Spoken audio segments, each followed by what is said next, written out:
Hi, this is Mike Caraway with today's Winemaker Minute. Today we're going to talk about how long it might take in the secondary fermentation stage. You know, you've gone through the first 7 days in your primary fermenting and you racked it over into your secondary. So I've got right here, this is 5 gallons of one of my special recipes. I call it Cherry Zen. Y'all might have seen in some of the emails I send out. And if you haven't gotten that email yet, you will get it, and it does have the rest. It details the recipe I use. But anyway, this is a 5-gallon carboy. It's made out of glass, and I actually did the primary fermentation on this about 3 weeks ago. And at the end of the primary fermentation, I racked it over into the secondary, and then I added some sugar water to boost the alcohol content just a little bit. I wanted to get it up to around 15–16%.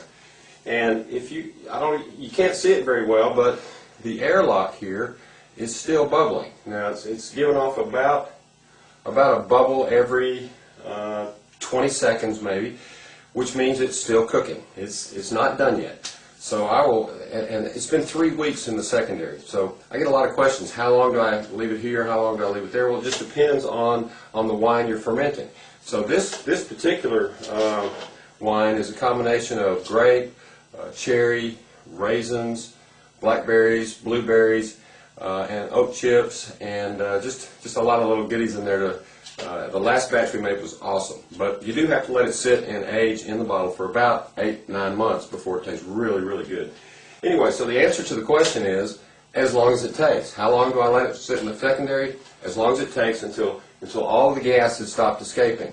That's if you want to ferment it until it's dry. If you want a little bit sweeter wine, what you would do is put your stabilizer in and stop the fermentation process once it got to the right level of sweetness for you. So that's today's Winemaker Minute. If you have other questions about home winemaking, hop on over to howtomakewine.net and get into the Home Winemakers Inner Circle Library. This is Mike Caraway. Have a great day and happy winemaking.